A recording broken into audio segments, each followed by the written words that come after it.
Hey, I'm Jada Strahan and welcome back to GCTV. For this week's announcements, we'd like to introduce our online newspaper and app.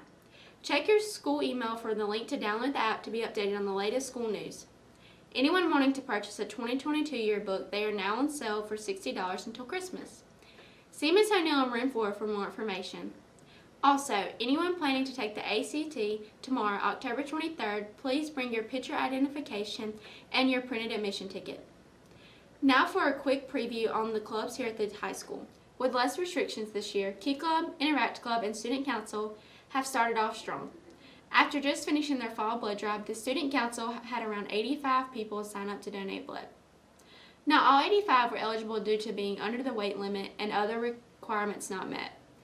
The blood drive brought in around 55 pints of blood total. But we did have really good turnout, and our students were very well behaved, and our Student Council did an amazing job helping out. The Student Council will be hosting the Spring Blood Drive on February 24th, 2022. Starting soon, the Student Council will begin assisting Key Club with the Angel Tree fundraiser. And most of my Student Council are involved in everything else as well, so we try to just help out where we can. The Key Club currently has 21 members involved that have recently participated in 2 events. Towards the beginning of the year, members helped at the character breakfast put on by Kiwanis Club. More recently, Key Club members volunteered at the Coastal Family Health Family Picnic. And serve lunch and help with games and stuff. Also, the Interact Club started in September. So far, they have volunteered and helped with the Rotary Club by collecting the tickets as people enter the fair. I have 92 signed up. So far I think I've had probably about half of that commit and pay the club fee, but they have till the end of October to get that handled. So in November, Interact members will be a part of the local Gingham Tree event. Now to Carly Bennett to hear about the recent successes of the Pride of George County. Although last season was cut short, the Pride Marching Band is hopeful to finish the marching season strong. With the contribution of everyone's hard work this season, the band traveled to Gulfport for state evaluation and qualified to make it to the state competition on October 30th. This is the first time in 7 years. After much thought and consideration from all categories of the band, the performance theme this year is called Shattered. This theme is called Shattered, and ultimately it's a play off of Snow White and what happens once the queen dies and then kind of comes back to life. So it ultimately plays on the mirror being like the bad guy, and that really we have to like put it back together so that he can continue being evil. While head band director Daniel Herndon was an assistant last year, he has stepped up to the head position and has seen many improvements. I've always kind of saw them as a diamond in the rough that just needed to be brushed off, and man, this year they started to shine more than ever. Now that the band gets to have a normal season this year, drum major Jacob Ebanks is looking forward to being able to participate and be involved with his team. I feel great about having a real season. Last year we didn't really have a season. I was quarantined for 99% of the season. I only got to perform once, and that was at the Jamboree. So being able to go out there and actually perform and have a great show makes me feel awesome about this year. Eubanks is not the only one looking forward to a sense of normalcy this season. Senior color guard member Lexi McKissick has not had a normal year since the 10th grade. So this season she is doing all that she can to contribute to the success of her team. Just the best that I can right now because it's been a struggle since COVID has hit, but just trying to stay active and doing my best work I can. The first competition of the year was held in Biloxi, where the color guard team placed first in their school division and 3rd overall. The Pride also placed in the top 10 in Petal, with the overall scoring rising 5 points from their first competition. It's going extraordinarily well. The students, I couldn't ask more of them. They constantly push and push back.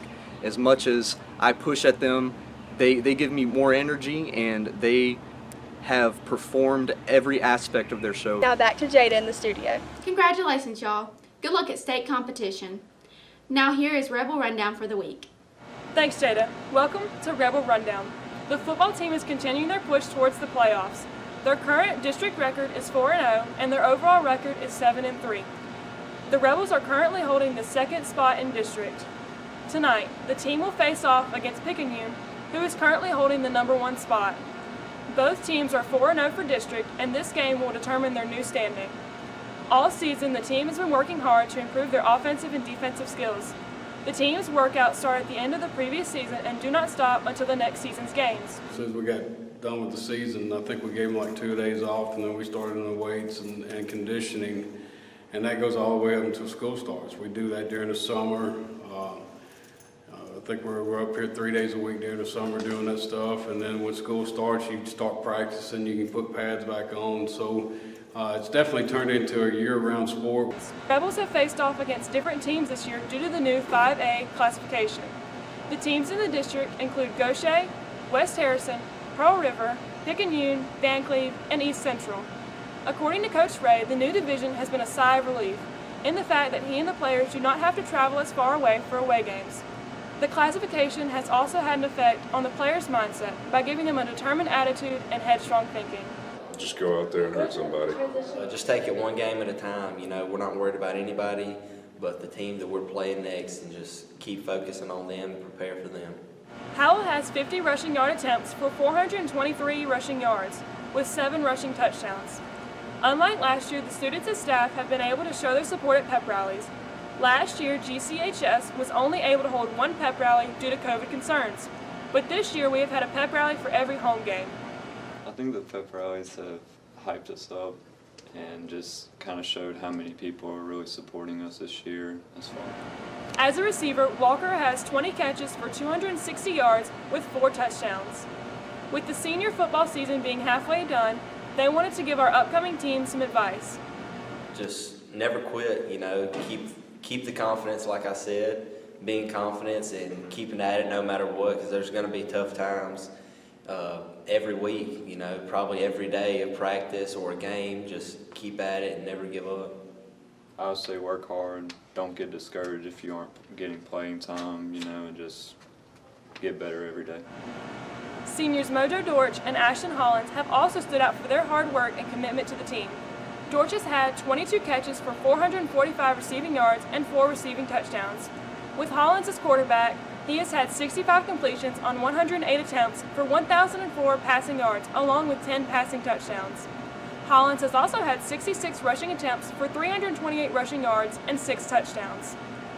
Tickets for tonight's Picayune game will be sold for $5 in the lobby for students and will also be sold at the gate for $10. Now, let's pass it to Kaylin Reese for a preview on soccer and basketball. Thanks, Alyssa. Anticipating the new competition due to the transition of 5A, our winter sports are about to begin. Moving into 5A has us competing against teams which are more our size, without necessarily some of the resources that those big schools have. Dean says assistant coach Annie Grace Cooley has been a big help to the team this year. Due to her being on the team in high school, he says that she knows what to expect from him. Boys soccer coach Tyler Williams said that he is expecting more rivalries and competition with the new transition from 6A to 5A. On October 30th, both teams will start their season off with a traditional Gulfport Classic tournament. The GCHS basketball team are ready to start their season. They will take on Seoul County on November 9th and hope to play the game in the gym. With the gym floor being repaired, practices are being held at the middle school. Boys basketball coach Terry Bradley said that they expect the gym to be complete for the first game. Even though the gym has been closed, the team still practices for the upcoming season at the middle school. Actually, when things like this happen, you try to teach the kids that they got to get over it. With it being Moore's first season at GCHS, he expects. Our expectations are that we're going to compete in every game. Our goals are to get in the playoffs, be high in the district, and ultimately the goal is to make it to Jackson. That's all for Rebel Rundown. Great job, guys. Now let's check out our Student Entrepreneur of the Week. Thanks, Jada. As a student entrepreneur, sophomore Abby Loper strives to expand her small business, Ab Designs, throughout her community. While Loper and her grandmother were strolling through a store, Loper noticed a bundle of patches and thought they were appealing. Shortly after, she came across a sweatshirt and had the idea to attach the butterfly patch to it. She made and wore the sweatshirt one weekend to see her friends, and as a result, they all desired her to make them one. From then, she got the idea to start her own small business. In her small business, she produces and sells patch sweatshirts as well as patch beanies she has recently came out with. One of the first weeks Loper started selling her products, she had around 50 sweatshirts to complete, which took a tiny toll on her.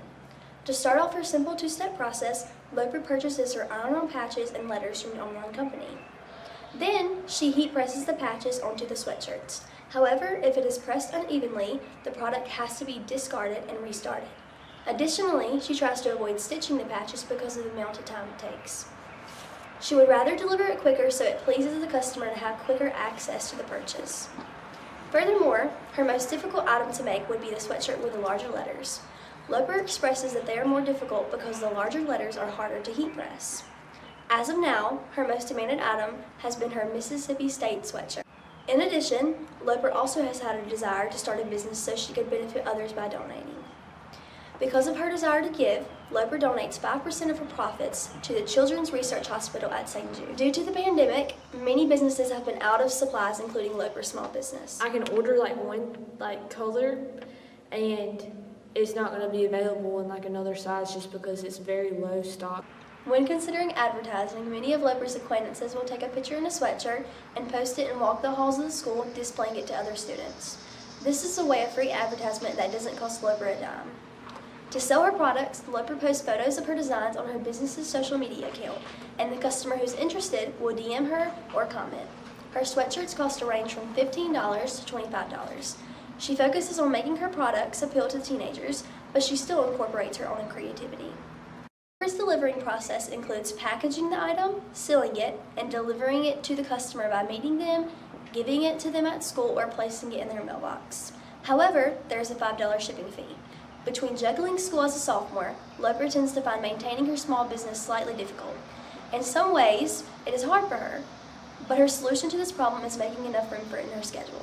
It's just making time for it just because you already are so busy doing everything else. Now let's take it to Kaylee and Libby for the poll of the week. Thanks, Grace. I'm Libby Kate. And I'm Kaylee. So, Libby, what's your favorite thing about this time of year? All the cool weather and cozy feelings. What about you, Kaylee? Well, I like all the cool weather that we're supposed to have, but I really just like this season overall. We've caught up with some students and staff to see how they're going to spend their fall this year. Let's see what they have to say. My favorite thing to do for Halloween is to watch Hocus Pocus with my friends because it's just my favorite movie. What is your favorite thing to do for Halloween? Dress up and get candy. Do you still dress up and go trick-or-treating on Halloween? No, never. I don't dress up. I don't know the last time I went trick-or-treating. What is your favorite thing to do for Halloween? Go rolling. Do you still dress up and go trick-or-treating on Halloween? Yeah. What are you going to dress up as this year? Spider-Man or something. Do you prefer Halloween movies or songs? Movies. What's your favorite Halloween movie? Hocus Pocus. Is sweater weather your favorite kind of weather? Oh, yes. Yes. Oh my gosh, I love to wear a sweater, and then I love to have a fire, and I love to put on some nice Christmas music, and I like to get a cup of hot chocolate with peppermint mocha and whipped cream and sip on it. It's my best. Is sweater weather your favorite kind of weather? No, because I like summer because you can go to the beach. Those were some great ideas, Kaylee. I'm definitely going to try some of those this fall. And I agree, sweater weather is definitely the best. Let's get back to Jade in the studio. This week, GCTV would like to introduce the Teacher Shoutout of the Week, Miss Brittany Roberts. She was chosen because of her amazing energy and all the involvement she has in the school. And the student shoutout goes out to Grace Morgan. She shows much concern for her community as well as her fellow classmates. Thanks for watching, and this is GCTV.